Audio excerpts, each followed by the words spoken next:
फागुन की ब्याड़ में खुशियाँ की बहार, भक्ति और प्रेम का अनुपम उपहार, रंगों संग बहती मधुर रसधार, पुण्यदायी माह का हो शुभ संचार। हरे कृष्णा, श्री शिवाय नमस्तुभ्यम। आप सभी का दिन शुभ और मंगलमय हो। सबसे पहले तो आप सभी श्रोताओं का बहुत बहुत धन्यवाद, जिन्होंने अपना कीमती समय निकालकर पूरे माघ के महीने में हमारे चैनल पर कथाएं सुनी। तो अब पवित्र फाल्गुन मास प्रारंभ हो चुका है। तो आज है फाल्गुन मास का दूसरा दिन। फाल्गुन मास को हम आम बोलचाल की भाषा में फागुन का महीना भी कहते हैं। और हर बार की तरह आज से आपको हमारे इस चैनल पर हर दिन नियम से फाल्गुन मास की धार्मिक कथाएं भी सुनाई जाएंगी। कथाओं का शुभारंभ करने से पहले जानते हैं फाल्गुन मास के महत्व के बारे में। किस देवी देवता का पूजन इस पवित्र मास में किया जाता है, कौन कौन से ऐसे प्रमुख व्रत त्यौहार है जो इस मास में आते हैं, और इस मास में किन चीज़ों का सेवन करना चाहिए, किन चीज़ का दान करना चाहिए। साल 2025 में फाल्गुन मास प्रारंभ होगा 13 जनवरी दिन गुरुवार से, और फाल्गुन मास की समाप्ति होगी 14 मार्च शुक्रवार को। फाल्गुन पूर्णिमा के दिन, जिस दिन रंगों का त्यौहार होली मनाया जाएगा, इस महीने में आने वाले सबसे खास त्यौहार के बारे में अगर बात करें तो संकष्टी चतुर्थी, विजयादशमी, महाशिवरात्रि, आंवला की एकादशी और होली से ठीक 8 दिन पहले हुलास तक लग जाते हैं। यह 8 दिनों का समय होता है जिसमें सभी शुभ काम रुक जाते हैं। हिंदी पंचांग के अनुसार अंतिम महीना होता है फाल्गुन का, और इस महीने से धीरे धीरे गर्मी के दिन शुरू होने लगते हैं, ठंड कम होने लगती है। फाल्गुन मास में वैसे तो ये सारे त्यौहार प्रमुख है, लेकिन इन सभी त्योहारों में से 2 त्यौहार सबसे बड़े होते हैं जो खूब धूमधाम से मनाए जाते हैं। एक तो महाशिवरात्रि और दूसरा होली। हिंदू धर्म के अनुसार अन्य देवताओं में से एक चंद्र देवता है, और चंद्र देवता के स्वामी भगवान शिव हैं, और शिव जी ने चंद्रमा को अपने मस्तक पर धारण कर रखा है। इसलिए अगर पुराणों की मानो तो फाल्गुन मास चंद्र देवता की आराधना के लिए सबसे उपयुक्त समय माना जाता है, क्योंकि यह चंद्रमा का जन्म माह भी माना जाता है। इसके अलावा फाल्गुन मास भगवान श्री कृष्ण को भी समर्पित है। इस मास में भगवान श्री कृष्ण के 3 स्वरूपों की पूजा बहुत ही लाभदायी मानी जाती है, जिसमें श्री कृष्ण के बाल कृष्ण रूप और युवा रूप के कृष्ण और गुरु कृष्ण की पूजा की जाती है। बाल कृष्ण रूप की पूजा संतान प्राप्ति के लिए, युवा स्वरूप कृष्ण का पूजन दाम्पत्य जीवन मधुर बनाने के लिए, और गुरु रूप कृष्ण का पूजन मोक्ष और वैराग्य पाने के लिए सभी को करना चाहिए। फाल्गुन शुक्ल अष्टमी को महालक्ष्मी जी और माँ सीता जी की पूजा का विधान है। इस मास में अपने खान पान और दिनचर्या में बदलाव करना बहुत ही खास माना जाता है, क्योंकि इस मास में भोजन में अनाज का प्रयोग कम और मौसमी फलों का सेवन अधिक करने की मान्यता है। इस मौसम में गर्म जल को छोड़कर शीतल जल से स्नान करना उत्तम होता है। अगर संभव हो तो गंगा स्नान का लाभ भी अवश्य उठाएं। मान्यता है कि रोगों से मुक्ति पाने के लिए फाल्गुन का महीना उत्तम है, और इस महीने में भोले शंकर को सफ़ेद चंदन अर्पित करने से स्वास्थ्य लाभ होता है। चाहे तो आप हर दिन की पूजा में अर्पित कर सकते हैं, या जो बहुत ही खास जो भगवान शिव को भी समर्पित दिन होते हैं, या कोई खास पूजा पाठ के दिन होते हैं, उनमें आप भगवान शिव का या शिवलिंग का चंदन से अभिषेक कर सकते हैं। दूसरा, महालक्ष्मी जी की पूजा करने से आर्थिक तंगी से छुटकारा मिलता है, और पूर्णिमा के दिन देवी देवताओं को अबीर गुलाल अर्पित करने से जीवन के सारे कष्ट दूर हो जाते हैं। फाल्गुन मास में दान का अधिक महत्व है, और इस महीने में अपनी क्षमता के अनुसार गरीबों को दान और पितरों के निर्मित तर्पण भी जरूर करना चाहिए। फाल्गुन मास में शुद्ध घी, तेल, सरसों का तेल जिसमें खास तौर पर, और मौसमी फल आदि का दान अत्यंत ही शुभ फल प्रदान करने वाला माना गया है। इस मास में ज़्यादा से ज़्यादा रंगीन वस्त्रों का आपको प्रयोग करना चाहिए। सुगंध का प्रयोग आप करें, और भगवान कृष्ण की पूजा में अधिक से अधिक जितने हो सके रंग बिरंगे ताज़े फूलों का प्रयोग करें। और ध्यान रखें, हर बार की तरह मांस, मदिरा या नशे आदि के सेवन से परहेज करना चाहिए। तो चलिए अब शुभारंभ करते हैं फाल्गुन मास महात्म की कथाओं का। और कथा सुनकर आप वीडियो को लाइक करके कमेंट बॉक्स में हर हर महादेव तो जरूर लिख दीजिएगा, क्योंकि कथा सुनने के बाद आप इतने मुग्ध हो जाते हैं, मोहित हो जाते हैं कि आप वीडियो को लाइक करना या फिर कमेंट करना तो भूल ही जाते हैं। इसलिए आप हर दिन कथाएं सुनने के साथ साथ वीडियो को लाइक करके कमेंट भी जरूर कर दिया करें, क्योंकि कमेंट के माध्यम से मुझे यह भी पता चल जाता है कि आपको यह कथाएं कैसी लगती है। प्राचीन समय में नर्मदा नदी के तट पर नरम पंथी के परम भक्त और जितेंद्रिय थे। उनका गृहस्थ जीवन बहुत ही सुखी था। एक बार उनकी पत्नी सुचित समृति ने उनसे कहा कि स्वामी, मेरे मन में बड़े समय से एक इच्छा है। तब मुनीश्वर बोले, ऐसी क्या इच्छा है जो तुम्हें इतने समय तक अपने हृदय में दबा कर रखनी पड़े? निसंकोच होकर कहो। तब देवी सुसमृति बोली कि हे देव, मैं आपसे भगवान महेश्वर जैसा एक तेजस्वी पुत्र चाहती हूँ। कृपा कर आप मेरी इस इच्छा को पूर्ण कीजिए। पत्नी की बात सुनकर विश्वान क्षण भर के लिए सतबद्ध हो गए। वे सोचने लगे कि मेरी पत्नी ने यह कैसा दुर्लभ वर मांग लिया। ऐसा प्रतीत होता है कि भगवान पिनाकी रुद्र स्वयं उसके जीवा पर बैठकर बोल रहे हैं। ऐसा विचार करके उन्होंने अपनी पत्नी को अवशासन दिया और वे वाराणसी जा पहुँचे और कठिन तप द्वारा भगवान शंकर की बृहस्पति लिंग की उपासना करने लगे। तपस्या करते करते विश्वान मुनि को 12 मास बीत गए। रवे मास में एक दिन स्नान करके जैसे ही वे बृहस्पति लिंग के निकट पहुँचे, उन्हें लिंग के मध्य में एक बालक दिखाई दिया जिसकी आयु 8 वर्ष थी। उसके मस्तक पर पीले रंग की जटा सुशोभित थी और मुख पर मधुर मुस्कान खिल रही थी। उसके सर्वांग भस्मयुक्त थे और वह दिव्य बालक श्रुति सूतों का पाठ कर रहा था। उस अद्भुत बालक को देखकर विश्वानर मुनि रोमांचित हो उठे और अभिलाषा पूर्ण करने वाले 8 पग द्वारा भगवान शिव की स्तुति करने लगे। फिर उनकी स्तुति से प्रसन्न होकर बाल रूप भगवान शिव ने कहा, महामते, मैं तुम्हारी तपस्या से अति प्रसन्न हूँ। अब तुम अपने घर जाओ। समय आने पर मैं तुम्हारी पत्नी की इच्छा अवश्य पूर्ण करूँगा। मैं उसके गर्भ से पुत्र रूप में प्रकट होगा और उस अवतार में मेरा नाम गृहपटिस लौट गए।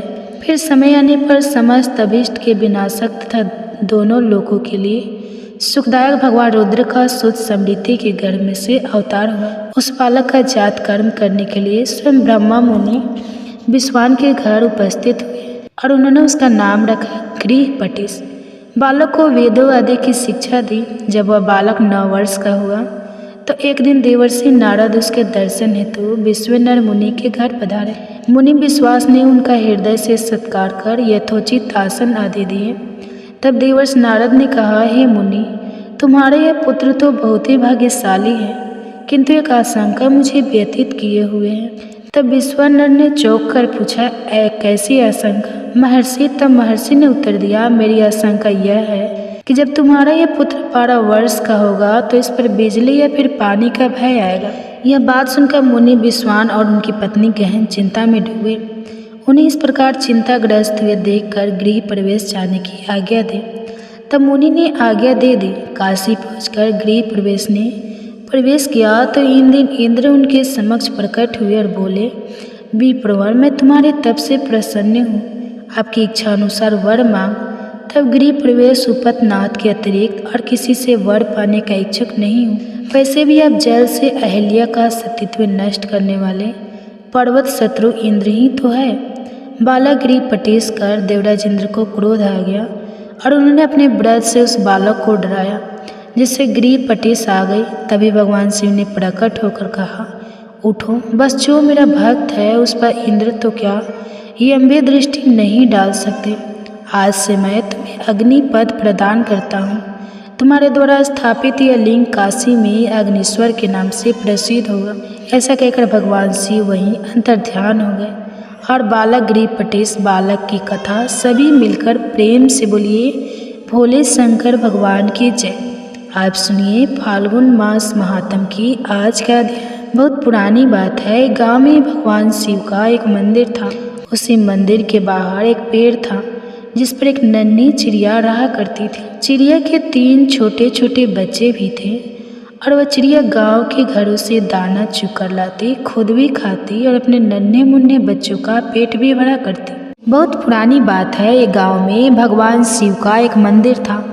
उसी मंदिर के बाहर एक पेड़ था जिस पर एक नन्ही चिड़िया रहा करती थी। चिड़िया के 3 छोटे छोटे बच्चे भी थे और वह चिड़िया गांव के घरों से दाना चुग कर लाती, खुद भी खाती और अपने नन्हे मुन्ने बच्चों का पेट भी भरा करती। वह चिड़िया भगवान शिव की भक्त थी। हमेशा मन में भगवान शिव और माता पार्वती को याद करा करती। उसी गांव में एक सेठ और सेठानी भी रहा करते थे। सेठ सेठानी की कोई भी संतान नहीं थी। सेठानी इसी बात से दुखी होकर घर के पीछे बैठकर अक्सर रोती रहती थी। वह चिड़िया पेड़ पर बैठकर उस सेठानी को रोता हुआ देखती। यह देखकर वह चिड़िया खुद भी परेशान हो जाती और मन में भगवान शिव और माता पार्वती से सेठ सेठानी को संतान देने की प्रार्थना किया करती। सेठानी बहुत ही धार्मिक और दयालु थी, लेकिन सेठ बहुत कंजूस था और उसे पूजा पाठ भी पसंद नहीं था। उसका मन किसी भी धार्मिक कर्म में नहीं लगता था और वह दान आदि देने से भी मना किया करता था। सेठ को भगवान पर कोई विश्वास नहीं था। वह कभी भी पूजा पाठ नहीं करता था और ना ही कभी कोई व्रत की कथा पढ़ता या सुनता था। सेठ के इन्हीं कर्मों के कारण उन्हें संतानहीन होने का दुख झेलना पड़ रहा था। उधर सेठानी को गांव की ही औरतें सब बाज कहती, तो सेठानी घर के पीछे बैठकर रोती रहती। चिड़िया पेड़ पर बैठकर जब यह सब देखती तो उसे सेठानी पर बहुत तरस आता था। उसे बहुत दुख हुआ करता था। एक दिन मन में कुछ सोचकर उस चिड़िया ने अपने बच्चों से कहा कि बच्चों, तुम अपना ख्याल रखना, मैं बहुत दूर जा रही हूँ और जल्द ही वापस लौटकर आ जाऊँगा। ऐसा कहकर वह चिड़िया कैलाश पर्वत की ओर उड़ चली। बहुत लंबी उड़ान के बाद आखिरकार वह चिड़िया कैलाश पर्वत पर पहुँच ही गई। उड़ान भरते भरते उसका गला सूख आया था और लंबी उड़ान के कारण वह चिड़िया बहुत थक भी गई थी। इसी कारण कैलाश पर्वत पर पहुंचने के तुरंत बाद ही वह मूर्छित हो गई। माता पार्वती ने जब उस मूर्छित चिड़िया को देखा तो उस पर तरस खाकर उसे अपने हाथ के स्पर्श से पहले जैसा ऊर्जावान कर दिया। माता पार्वती ने उस चिड़िया से पूछा कि तुम इतनी मेहनत करके इतनी लंबी उड़ान भरकर यहाँ किस कारण से आई हो? तब चिड़िया ने कहा, माता, मेरे गांव में एक सेठ सेठानी रहते हैं, लेकिन उनकी कोई संतान नहीं है। आप कृपा करके उन्हें संतान सुख दे दीजिए। आप उन्हें पुत्र दे दीजिए, क्योंकि संतान के लिए सेठानी जी बहुत दुखी हैं, बहुत रोती रहती हैं और हे माता, मुझसे उस सेठानी का दुख देखा नहीं जाता। चिड़िया की बात महादेव भी सुन रहे थे। तब महादेव ने उस चिड़िया से कहा कि वह सेठ ना तो कभी पूजा पाठ करता है, ना कभी भागवत कथा सुनता है और ना ही कोई पुण्य का कर्म करता है। उसने कोई भी ऐसा अच्छा कर्म नहीं किया जिससे उसके भाग्य में पुत्र योग बन सके, इसलिए उसका कोई पुत्र नहीं हो सकता। यह बातें जानकर नन्ही चिड़िया बार बार भगवान शिव और माता पार्वती से आग्रह करने लगी कि हे प्रभु, आप सेठ सेठानी को संतान सुख दे दीजिए। तब माता पार्वती ने भगवान शिव को इस बात के लिए मना ही नहीं लिया। तब भगवान शिव इस प्रकार बोले कि पुत्र तो उसे हम दे देंगे, लेकिन सेठ अगर अभी पुण्य कर्म नहीं करेगा तो उसका पुत्र जल्दी ही मृत्यु को प्राप्त हो जाएगा। यह बात सुनकर चिड़िया ने कहा, प्रभु, आप बस सेठानी को एक बार पुत्र दे दीजिएगा। पुत्र प्राप्त होते ही वह सेठ भी पूजा पाठ करने लगेंगे। ऐसे कहकर चिड़िया खुश हो गई और भगवान शिव और माता पार्वती को धन्यवाद देकर वहाँ से चली गई। आखिरकार भगवान शिव और माता पार्वती ने उस चिड़िया की विनती सुन ली और कुछ ही दिन बाद सेठानी गर्भवती हुई। 9 महीने बीतने पर सेठानी को एक पुत्र हुआ, जिसे देखकर सेठ और सेठानी बहुत खुश हुए। पुत्र होने के बाद सेठानी का तो भगवान में विश्वास और भी बढ़ गया। वह अब पहले से भी ज़्यादा पूजा पाठ करने लगी, दान पुण्य करने लगी। लेकिन सेठ का वही हाल रहा, उसने अब भी कोई पुण्य कर्म नहीं किया।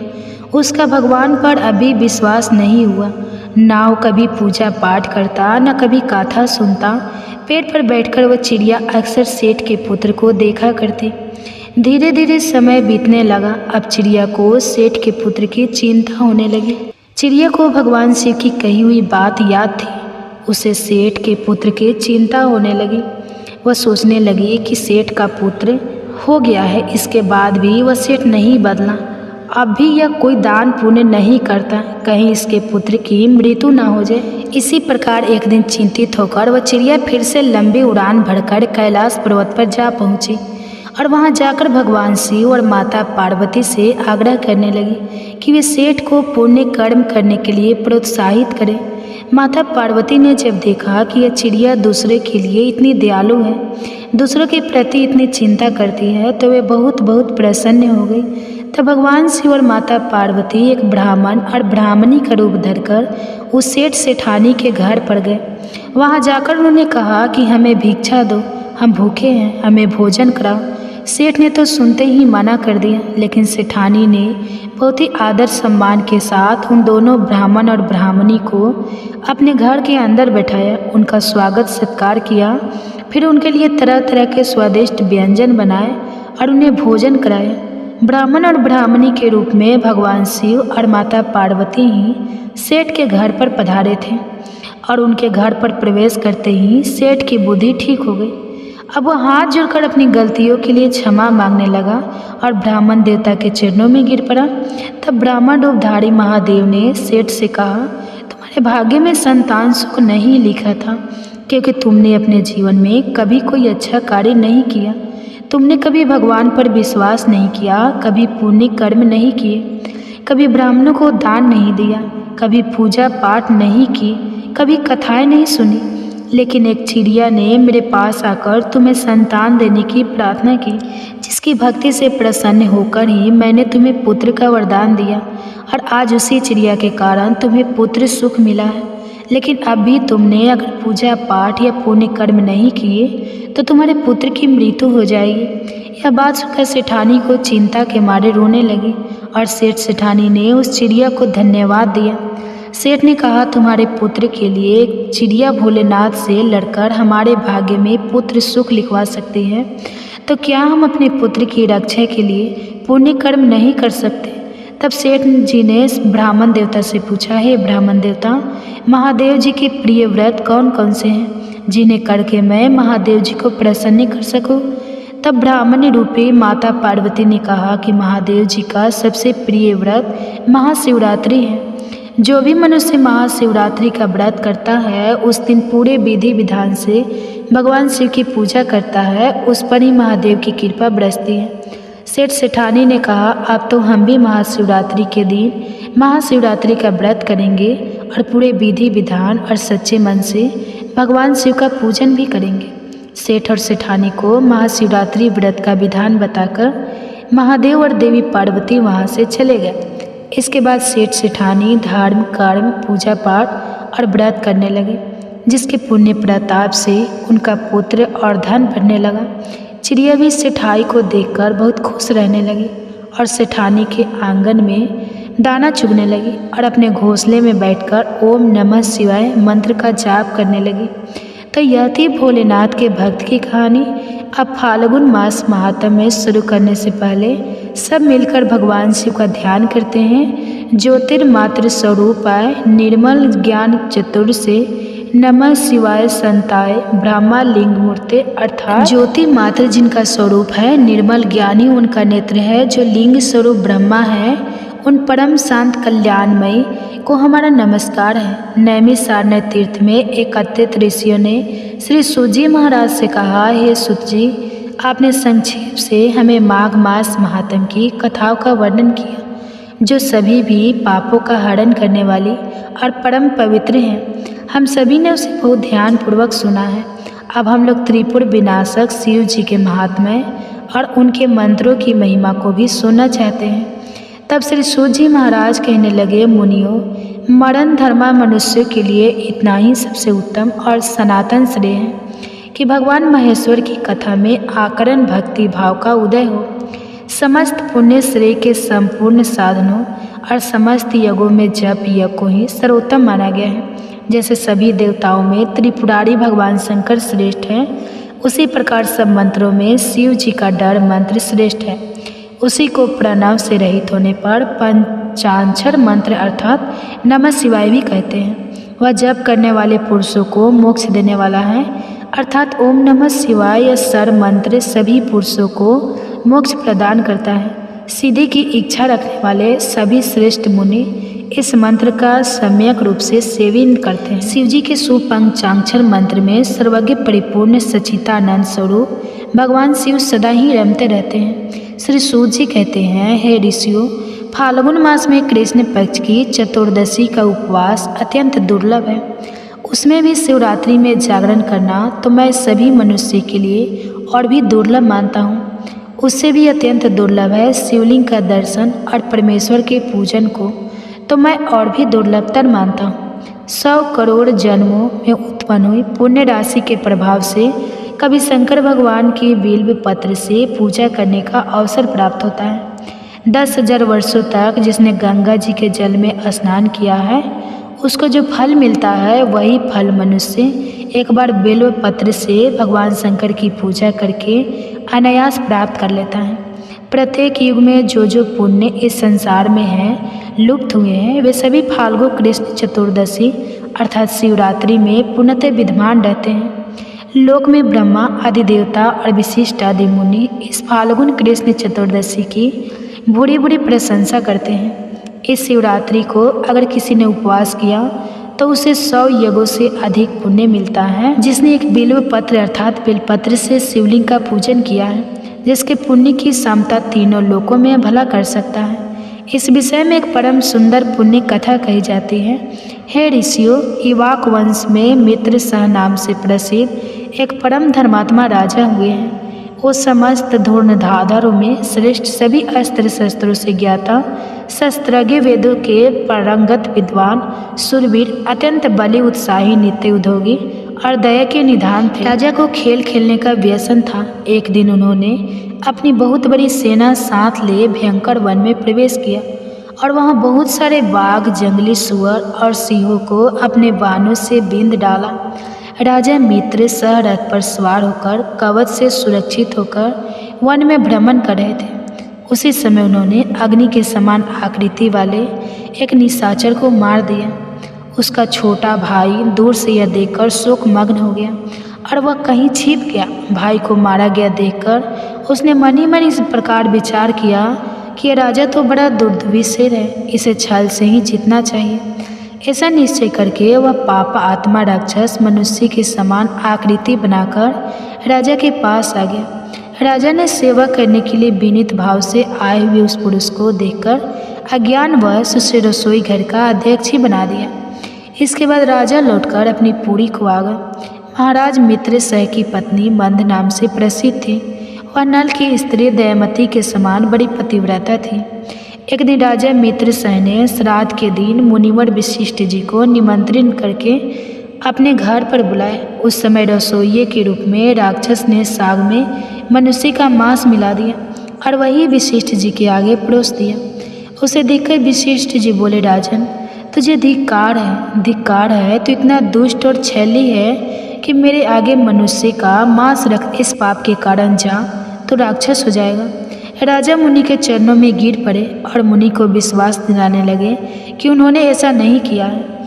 जब मुनि को अपने तपोबल से यह मालूम हुआ कि सारी करतूत तो राक्षस की है, तब उन्होंने उस श्राप को 12 वर्षों की अवधि में सीमित कर दिया। तब राजा भी कुपित होकर बोले कि यह मेरी करतूत नहीं थी और ना ही मैं इस विषय में कुछ जानता ही था। मुनिवर, तब भी आपने मुझे अकारण श्राप दे डाला, इसलिए गुरु होने पर भी मैं आपको श्राप देता हूँ। ऐसा कहकर राजा अंजलि में जल भरकर अपने ही गुरु को श्राप देने के लिए तत्पर हो गए।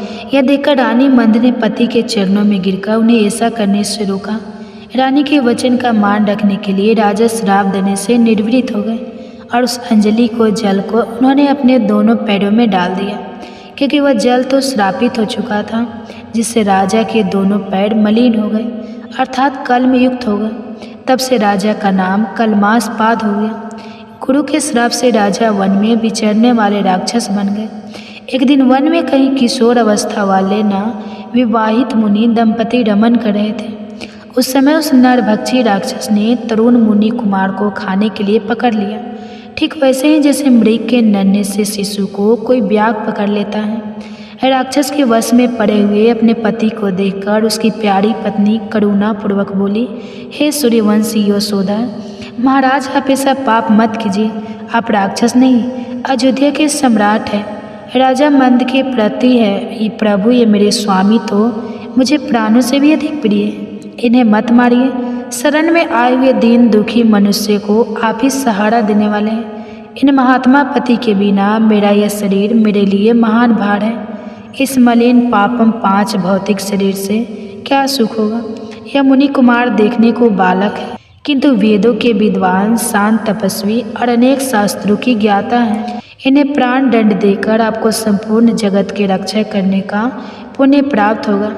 महाराज, मैं एक ब्राह्मण की पत्नी हूँ, अभी बालिका हूँ, मुझ पर कृपा कीजिए। आप जैसे साधु पुरुष अनाथों, दीनों और पीड़ितों पर कृपा करने वाले होते हैं। इस प्रकार प्रार्थना करने पर भी उस निर्दय नरभक्षी राक्षस ने उस ब्राह्मण कुमार की गर्दन मरोड़ डाली और उसे मारकर खा गया। तब वह पतिव्रता ब्राह्मणी अत्यंत सुख से ग्रस्त होकर विलाप करने लगी। उसने पति की हड्डियों को एकत्रित करके भयंकर चिंता प्रज्वलित की और पति का अनुसरण करने के लिए अग्नि में प्रवेश करते समय राक्षस रूपधारी राजा को इस प्रकार श्राप दिया, अरे वो पापात्मा, तूने मेरे पति को खा लिया है, इसलिए तू भी जब स्त्री से समागम करेगा उसी समय तेरी मृत्यु हो जाएगी। ऐसा कहकर वह पतिव्रता पत्नी चिंता की आग में प्रवेश कर गई। गुरु के शाप का उपयोग करके राजा पुनः अपने स्वरूप को प्राप्त हुआ और प्रसन्नतापूर्वक घर को चले गए। उन्हें एक के बदले दूसरा श्राप मिल गया था। रानी मंद उस पतिव्रता ब्राह्मणी के श्राप को जानती थी, इसलिए वैधव से डरकर उन्होंने रति की इच्छा वाले पति को अपने पास ही आने से मना कर दिया। राजा मित्र सह राज्य के सुख भोग से विरक्त हो गए और संपूर्ण लक्ष्मी का त्याग करके फिर से वन में चले गए। राज्य छोड़कर संपूर्ण पृथ्वी पर विचर हुए। राजा ने अपने पीछे पीछे आती हुई एक भयंकर रूप वाली पिशाचिनी को देखा। वह ब्रह्मा हत्या थी। श्रेष्ठ मुनियों के उपदेश से राजा ने उस ब्रह्म हत्या को पहचान लिया। उसके निवारण के लिए विरक्ति चित्त वाले राजा ने अनेकों वर्षों तक बहुत से क्षेत्रों में विचरण किया। फिर भी जब वह ब्रह्मा हत्या से मुक्त नहीं हुए तब वे मिथिला में आए। उसी समय उधर आते हुए निर्मल अंतःकरण वाले गौतम मुनि को उन्होंने देखा और उनके पास जाकर बारंबार प्रणाम किया। जब मुनि श्रेष्ठ गौतम ने राजा को आशीर्वाद देकर मंद मंद मुस्कुराते हुए कहा, राजन, तुम्हारे यहाँ कुशल तो है ना? तुम्हारे राज्य में कोई विघ्न बाधा तो नहीं है? राजा कहने लगे, ब्राह्मण, आपकी कृपा से हम सब लोग कुशल हैं, परंतु यह भयंकर रूप वाली पिशाचिनी मुझे बड़ा दुख दे रही है। श्रापग्रस्त होकर हमने जो दुर्लभ कर डाला है उसकी शांति सहस्त्र प्रायश्चित से भी नहीं हो रही। आप प्रेम पूर्वक संभाषण करके मेरे मन को आनंदित कर रहे हैं। महाभागने चरण कमलों की शरण में आए हुए मुझ पापी को शांति प्रदान कीजिए, जिससे मुझे सुख मिल सके। तब करुणानिधि गौतम जी कहने लगे, राजन, तुम्हें साधुवाद है, अब अपने महान पापों से होने वाले भय को त्याग दो। जब भगवान शंकर स्वयं रक्षा करने वाले हैं तब उनके शरण में आए हुए भक्त को कहाँ से भय हो सकता है।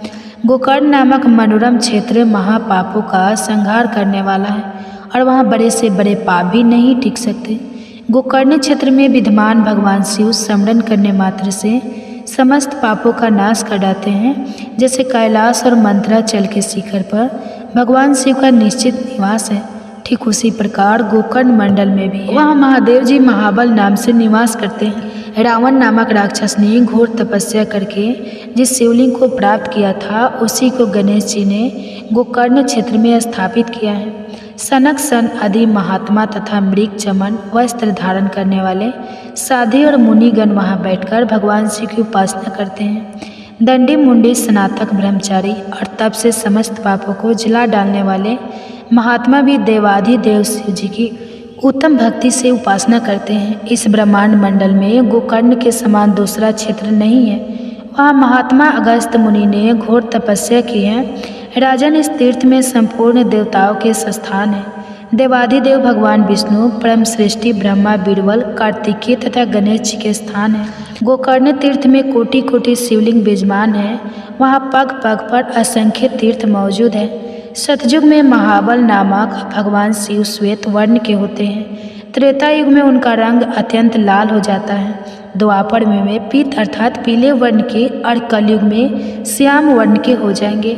महाबल शिव भयंकर कलयुग प्राप्त होने पर कमल भाव के प्राप्त होंगे। परम उत्तम गोकर्ण क्षेत्र पश्चिम समुद्र के तट पर है। वह ब्रह्मा हत्या आदि पापों को भस्म कर डालता है। इस संसार में जो ब्रह्माघाती, भूत, द्रोही और अन्य पापों से ग्रस्त होते हैं, वे सब गोकर्ण तीर्थों में पहुंचकर वहां के तीर्थों में स्नान करके महाबल नामक शिव जी का दर्शन करने पर शिवलोक को प्राप्त होते हैं। वहाँ पुण्य तिथियों को, पुण्य नक्षत्र और पुण्य दिनों में जब महेश्वर शिव की पूजा करते हैं, वे सब शिव रूप हो जाते हैं। यदा कदा जो कोई भी मनुष्य गोकर्ण तीर्थ में जाकर भगवान शंकर की पूजा करता है, वह ब्रह्मा पद को प्राप्त हो जाता है। रविवार, सोमवार और बुधवार को जब अमावस्या तिथि का योग हो, तब वह समुद्र में किया हुआ स्नान, दान, प्रीत तर्पण, शिव पूजा, जप, होम, व्रतचर्या और ब्राह्मणों का सत्कार अनंत फल देने वाला होता है। महाप्रदोष की बेला में भगवान शिव का पूजन मोक्ष देने वाला है। फाल्गुन मास में जो परम पुण्यम कृष्ण पक्ष की चतुर्दशी आती है, उस दिन शिवलिंग और बिलपत्र इन सबका सुयोग दुर्लभ है। अहो माया कैसी प्रबल है कि जिससे मोड़े हुए मनुष्य भगवान शिव की इस महातिथि को उपवास तक नहीं करते। शिवरात्रि का उपवास, जागरण, भगवान शंकर के समीप निवास और गोकर्ण क्षेत्र का वास, इन सबका सुयोग होना मनुष्य के लिए शिवलोक में जाने की सीढ़ी है। राजन, मैं भी इस समय गोकर्ण तीर्थ से लौटकर आया हूँ। शिवरात्रि को उपवास करके भगवान शिव का महोत्सव देखकर लौटा हूँ। शिवरात्रि पर वहाँ का महान उत्सव देखने के लिए सभी देशों से चारों वर्ण के लोग वहाँ आए थे। स्त्री, बालक, वृद्ध और चारों आश्रमों के निवासी वहाँ आकर देवेश्वर शिव का दर्शन करके कृत कृत्य आता को प्राप्त हुए। लौटते समय मार्ग में एक अद्भुत आश्चर्य की बात देखकर मैं परमानंद में निमग्न होकर कृतार्थ हो गया हूँ। तब गौतम मुनि ने राजा को उस अद्भुत आश्चर्य की जो बात बताई, उसका वृत्तांत आप अगले अध्याय में सुनेंगे। उम्मीद है आज की ये कथा आपको पसंद आई होगी। वीडियो अगर अच्छी लगी हो तो वीडियो को लाइक करके मुझे कमेंट बॉक्स में ज़रूर बताइएगा। धन्यवाद।